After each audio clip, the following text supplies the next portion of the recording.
I'm going to introduce to you measures of position and z-scores in this video. So this is from section 3.4.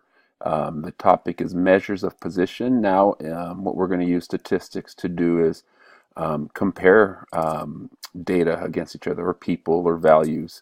And so that's where we get the idea of measures of position. Where do you rank relative to somebody else? How well did you do compared to somebody else? And so that's kind of the idea. So the first way we do that in statistics is through what's called a z-score. And so a z-score represents, right, represents the distance.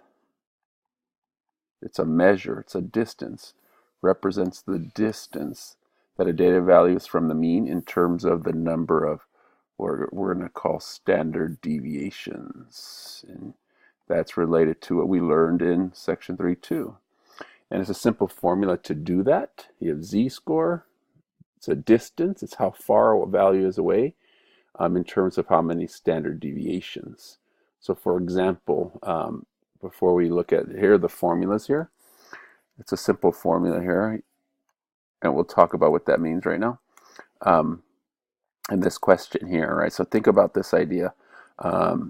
We have a student, Heidi.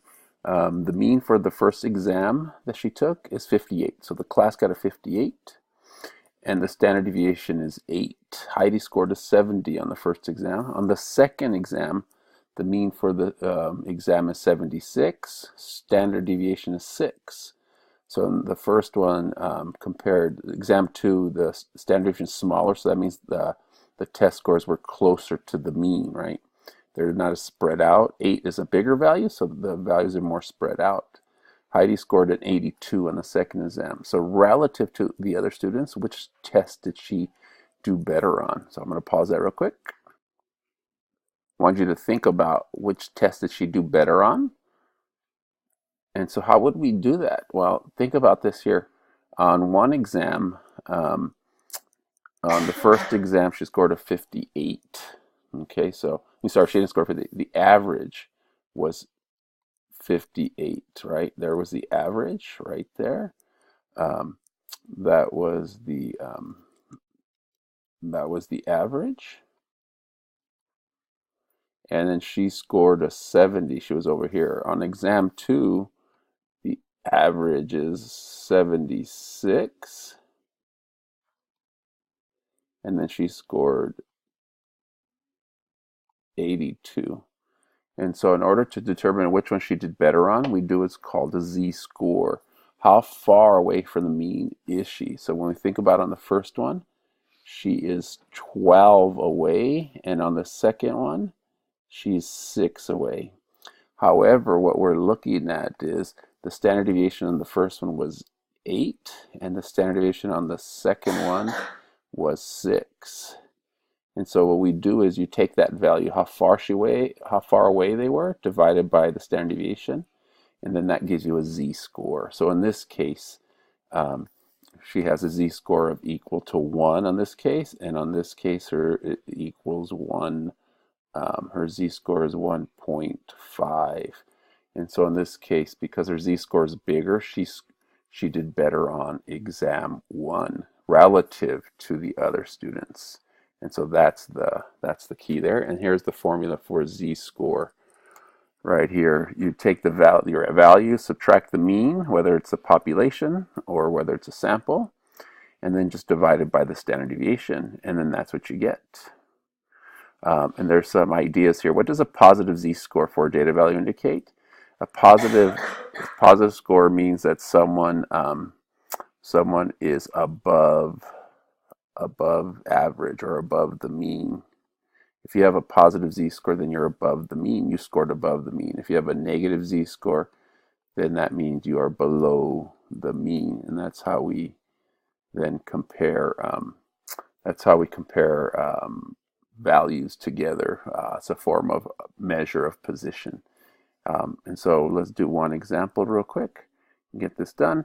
You have two teams, the Boston Red Sox and the St. Louis Cardinals.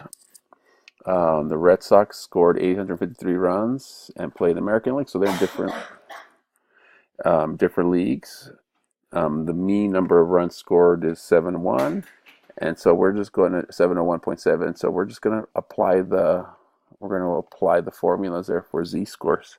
So in this case, the Red Sox scored 853 x, that's the x value, minus the mean. The mean number was 701.7, and the standard deviation is 60.5, and you'll get an answer. And then for the other teams called the Cardinals, and then their z-score is going to be, look at the equation here.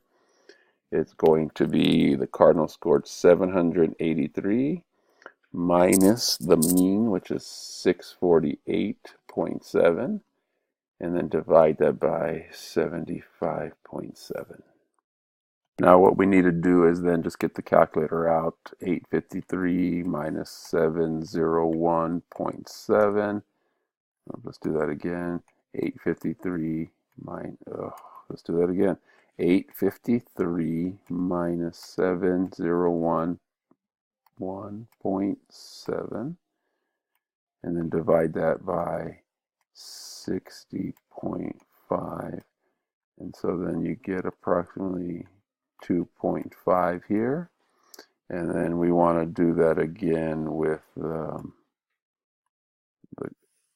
Cardinals. Find their z-score. So they scored above average, 2.5 a z-score of 2.5 standard deviations above average. And then the Cardinals, 783 minus 648.7 equals, divided by 75.7 equals, you get 1.77.